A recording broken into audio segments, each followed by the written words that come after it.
আসসালামু আলাইকুম, আশা করি সবাই ভালো আছেন। সতর্কীকরণ একটি শিক্ষণীয় আলোচনা মাত্র। স্টক আমার কোনো বাইসেল নির্দেশ করে না। নিজ দায়িত্বে বাইসেল সম্পন্ন করবেন। পুঁজিবাজার ঝুঁকিপূর্ণ, জেনে শুনে বুঝে বিনিয়োগ করুন। আগামীকাল পুঁজিবাজার কেমন যেতে পারে সে বিষয়ে কথা বলবো। তার আগে আজকের মার্কেট নিয়ে একটু কথা বলবো। আগামীকাল মার্কেটের টেকনিক্যাল অ্যানালাইসিসটা করে দেবো, আর দুইটা স্টকের নাম বলবো, আশা করি পজিটিভভাবে চিন্তা করতে পারেন। স্মার্ট মানি কারা, আজকে ওদের সাথে একটু পরিচয় করিয়ে দিই আপনাদেরকে। এটা একটু বিষয়টা আপনাদের জানা উচিত। আশা করি পুরোটা সময় সাথে থাকবেন। ব্যাংকের শেয়ার নিয়ে কথা বলার চেষ্টা করব, লো ফেড নিয়ে কথা বলার চেষ্টা করব। আজকের মার্কেট 975 কোটি টাকার লেনদেন, মোটামুটি ভালোই লেনদেন, এটাকে পজিটিভভাবে দেখা যায়। যদিও গতকালকের তুলনায় লেনদেনটা একটু বেশি, এটুকুই।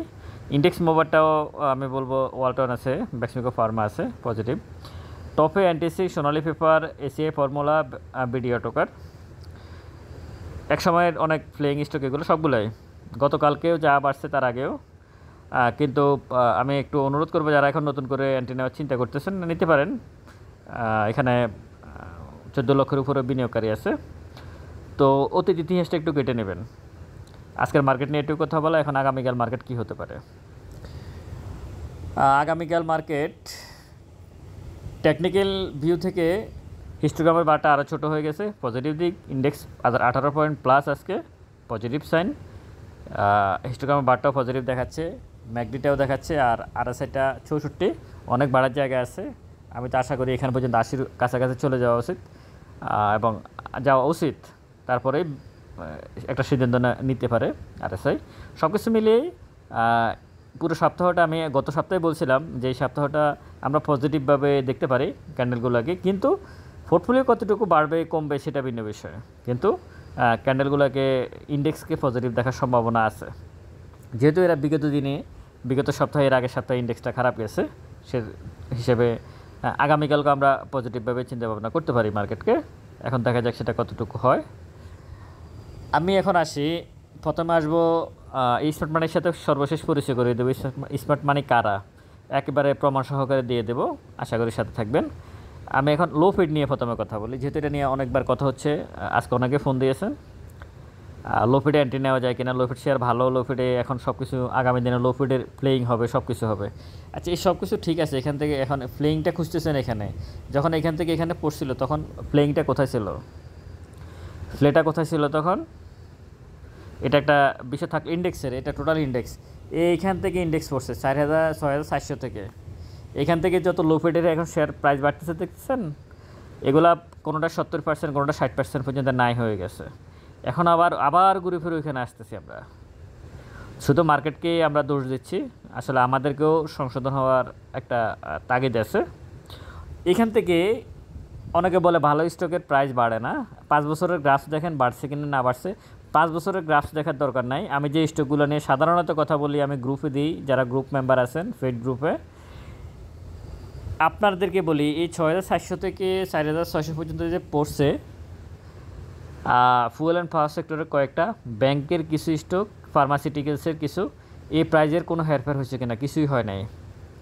প্রত্যেকটা প্রফিট দিছে, ক্যাপিটাল গেইন দিছে। 6,400 থেকে 4,700 ইন্ডেক্স এই পড়ার মধ্যে। আর সবচেয়ে ক্ষতিগ্রস্ত হয়েছে এখন যারা, আজকে যারা টপে আছে, গতকালকে যারা টপে ছিল, তার আগে যারা টপে ছিল, গত সপ্তাহে যারা টপে ছিল, দাম চোখের সামনে আপ ডাউন করতেছে, তারাই ধ্বংস করে দিছে কিছুদিন আগে। আবার ঘুরে ফিরে আমরা এখানে যাচ্ছি। আমি অত দূরে যেতে চাচ্ছি না, আমি শুধু এইটুকুই প্রশ্ন রাখি, চলে যাচ্ছি লো ফিড নিয়ে। এইটুকু থেকে এইটুকু পড়ছে, তাতেই লো ফিডে 40% নাই হয়ে গেছে।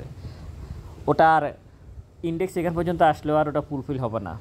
ওগুলোকে লসে সেল দিছে দিয়ে এখন আবার লো ফিডে যাচ্ছে, যে মানে সবসময় নিজেকে সামনে নিয়ে আসার একটা টেন্ডেন্সি আমাদের যারা ট্রেডার তাদের।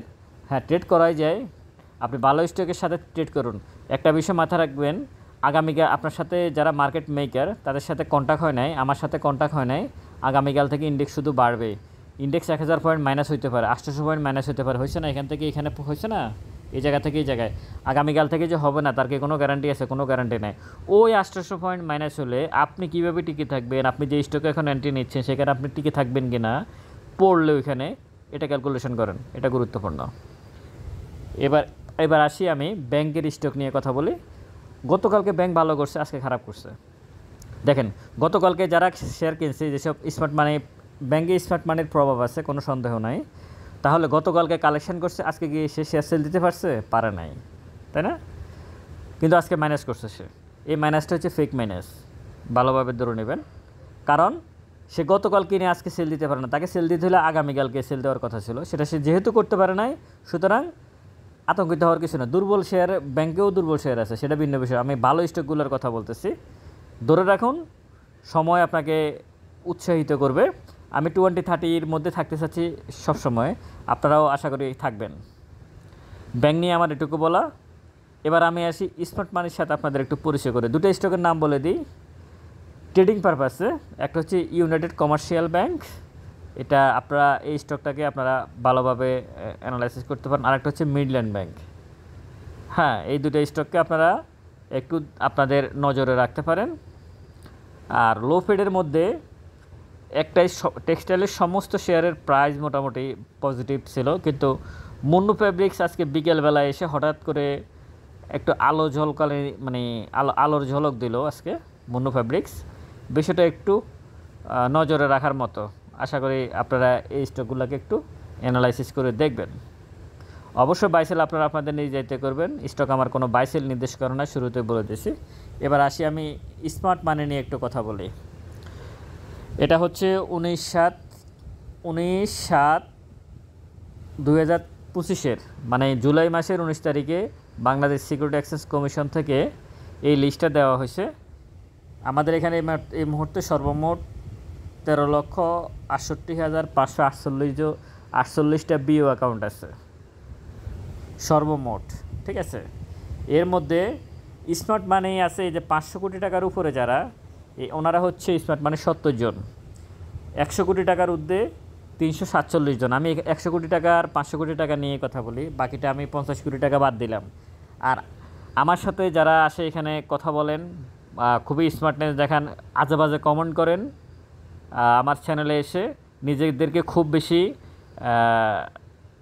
মানে খুবই অ্যাগ্রেসিভ দেখানোর চেষ্টা করেন, অসভ্যতামি করেন আমার চ্যানেলে এসে কমেন্ট এসে, এবং আমাকে ফোন দিয়েও এলোমেলো কথা বলার চেষ্টা করেন। নিজেরাই অনেক বেশি পণ্ডিত মনে করেন। আপনাদের মতো ওই টাইপের, আমার মতো এবং আপনাদের মতো ওই ফকিরগুলো এখান দিয়ে আছে। আমি ওই ফকিরের দলে, ঠিক আছে? আপনারা ওই ফকিরের দলেন, কিন্তু এমন ভাব দেখেন মনে হচ্ছে যেন এর মধ্যে সীমাবদ্ধ 500 কোটি আর 100 কোটির মধ্যে আপনারা আছেন। যেভাবে এসে এলোমেলো কমেন্ট করবেন, আমি এ পর্যন্ত 250 এখান থেকে বের করে দিচ্ছি আমার চ্যানেল থেকে, কোনো আজে বাজে কমেন্ট হবে না। তো আমি শুধু এটুকু বলি, এই 100 কোটি টাকার ঊর্ধ্বে যারা আছে, আমরা হচ্ছে এখান দিয়ে সর্বোচ্চ, যদি আমি বলি আমার সাথে যাদের সাথে গল্প হয়, এই গল্পটা হচ্ছে এখান পর্যন্ত হতে পারে 1 কোটি টাকা থেকে 50 লক্ষ, এইখানের মধ্যে আমরা আছি 1 কোটি টাকা থেকে এই 1 লাখ টাকার মধ্যে, এই জায়গার মধ্যে আমরা ঘুরপাক খাচ্ছি। এখানে আমরা সমস্ত নেতাগিরি দেখাচ্ছি কাদের সাথে? 500 কোটি টাকা যারা এবং 100 কোটি টাকার পোর্টফোলিও যাদের, এই 70 জন এবং 347 জন। এটা এই মাসের 19 তারিখের কথা, সরি এই মাস না, জুলাই মাসের 19 তারিখ, এখন তো অগস্ট মাস চলে, 1 মাস আগের কথা। এখন স্মার্ট মানি হচ্ছে ওনাদের কাছে আপনারা আপনাদের টাকা পয়সা যা আছে সব দিয়ে দেন, নিজেদেরকে ওনাদের মতো স্মার্ট মনে করে।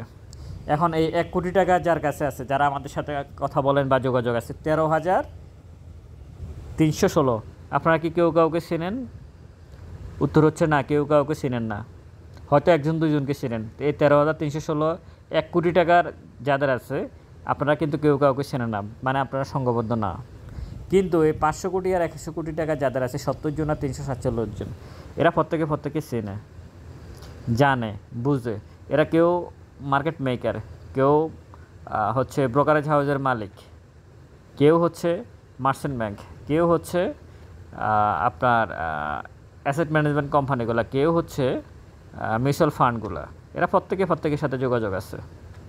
এই যে ইন্ডেক্স 6,400 থেকে 4,600-তে আসছিল, আমরা এটুকু বুঝি, মানে ওনাদের হাত ধরে এসছে। উপরে যখন উঠবে আবার ওনাদের হাত ধরে উঠবে, ওনাদের পিছনেই আমরা থাকবো। এখান থেকে যদি আমি 10 কোটি টাকার আমি বলতে চাচ্ছি না, আমি এইটুকুর মধ্যেই যারা আছেন, আমরা যারা আছি, আমাদের মতো যারা আছে, তারা ওনাদের সাথে সাথে চলে। এখন আপনি কি ওনাদের সাথে পারবেন? আপনি 13,337 জন 1 কোটি টাকার মধ্যে আছে, আপনি কেউ কাউকে চেনেন না। ওনারা 70 জন 70 জনকে চেনে, প্রত্যেকে চেনে, প্রত্যেকের সাথে প্রত্যেকের ডেলি কথা হয়, কোনো সন্দেহ নাই। তাহলে 500 কোটি ইন্টু 70 দেন, কত টাকা হয়? এই 500 কোটি ইন্টু 70 কত কোটি টাকা হয়? এই প্রত্যেকটা একই ফ্লোতে হাঁটে, একই রাস্তায় হাঁটে।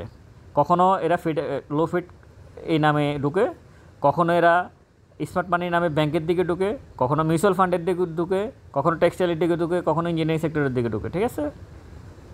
তাহলে আপনি কার সাথে খেলতেছেন? এই 70 জন 500 কোটি টাকার মালিক যারা আছে, তারা প্রত্যেকেই একই বৃত্তের ফুল, তাদের সাথে আপনি প্লে করতেছেন। পারবেন কি না সেটা দেখেন। পারছেন কি না অতীতে? গত 5 বছরে পারছেন? উত্তর হচ্ছে না। আগামী 5 বছরে পারবেন না। 5 বছর কি আপনার মেধা কি কম ছিল না বেশি ছিল? ভালো ছিল, আর এখন বয়স হয়ে গেছে আর 5 বছরে, তাই না? তাহলে মেধা আরও কম কাজ করে। তাহলে আগামী 5 বছরে পারবেন না। যেহেতু আগে পারেন না, এখন পারবেন, এটা চিন্তা করা অবকামে। তো সুতরাং স্মার্ট মানির সাথে পরিচয় করে দিলাম তারা কীভাবে প্লে করে। এই 500 কোটি যারা আছে, যাদের 70 জনের আছে, ওনারা প্রত্যেকে চেনে। 100 কোটি যারা 347 জন, ওনারা প্রত্যেকে চেনে, প্লাস ওনারা 500 কোটি যাদের আছে তাদেরকেও চেনে। তাহলে এই দুইটাকে যোগ করেন, এই দুইটা যোগ করলে কত টাকা হয় সে অনুযায়ী মার্কেট হাঁটায়। আর সেটার পিছনে আমাদের মতো গরিবুল্লারা দৌড়ে, আপনাদের মতো গরিবুল্লারা দৌড়ে, আমার মতো গরিবেরা দৌড়ার পর আমরা নিজেদেরকে মনে করি ট্রেড করে অনেক কিছু হয়ে যাবে। আরে ভাই, আপনি ট্রেড করে এটাকে কি বলে, যদি প্রতিদিন 10% করে হিসাব করেন, 6 মাসে আপনার কত কোটি টাকা হবে? 1 লাখ টাকাই তো কয় কোটি টাকা হয়ে যায়, এটা হয় নাকি? আপনার যদি 1 মাসে যদি আপনি 15% করে প্রফিট করতে, যেভাবে আমি চিন্তা করি আর কি, প্রতিদিন যেটা বাড়বে সেটার সাথে আমাকে থাকতে হবে, না হলে আমি কিসের ট্রেডার হয়েছি? প্রতিদিন যেটা 10% বাড়বে সেখানে আমি ঢুকবো, মেন্টালিটি তো এরকম। তো এইভাবে যদি হয়, 1 মাসে তো আপনার 1 লাখ টাকা কয়েক লাখ টাকা হয়ে যায়, আর 1 বছরে তো কয়েক কোটি টাকা হয়ে যায়। এটা কি হয়েছে? হয় না। উল্টা কি হয়েছে? উল্টা হয়েছে, আপনি মার্জিনে নিয়ে পড়ছেন, ব্যাংকের সুদে পড়ছেন, হয় ফালা রয়েছে গত 2 বছরে ট্রেড করতে গিয়ে, আর না হয় আত্মহত্যা করছে অনেকে নিশ্চয়ই। যারা মার্জিন নিচ্ছে তারা তো নাই, তারা তো মার্কেটে নেই। আর যারা আছে এই লো ফিট জাঙ্ক শেয়ারের পিছনে যারা ধরছে, 70% পোর্টফোলিও নাই হয়ে গেছে গত 2 বছরে। এখনও আবার ঠিক একই অবস্থা। তো এরা হচ্ছে স্মার্ট মানি। এই স্মার্ট মানির সাথে আপনি গল্প করতে যাবেন না, আমারও উচিত না গল্প করা। আমাদের মতো গরিব দুঃখী যারা আছে, আমরা যারা গরিব দুঃখী আছি, আমরা এই গরিব দুঃখীরা এই দিক দিয়ে থাকি, মানে আমরা কেউ কাউকে চিনি না। এই জায়গা থেকে আমরা কেউ কাউকে চিনি না। যেহেতু আমরা কেউ কাউকে চিনি না, সুতরাং আমরা তাদের সাথে পারার দরকার না। আমরা কোম্পানিকে দেখি, কোম্পানি কী বলতে চায়, কী দিতে চায়, সেই অনুযায়ী আমরা চলি। আর ওনাদের কাজ হচ্ছে আমাদের থেকে আসলে এটা ভিন্ন, এটা আমাদের অংশ না। ওনারা আমাদেরকে নিয়ে নাচে, আমাদেরকে কখনো ব্যান্ডের তালে তালে নাচায়, কখনো বাংলা ছবির তালে তালে নাচায়, কখনো রবীন্দ্রসঙ্গীতের নৃত্য, এটাকে বলে আমাদেরকে নাচায়, নজরুল গীতির সাথেও নাচায় আমাদেরকে, বর্ষাকালে নাচায়, পুকুর পাড়ে নাচায়। তো সুতরাং তারা নাচতে বললে আমরা নাচবো না, আমরা কোম্পানির দিকে তাকাবো, ঠিক আছে? এই স্মার্ট মানিদেরকে এরা প্রত্যেকে, সবচেয়ে বড় বিষয় হচ্ছে এরা প্রত্যেকে চিনে।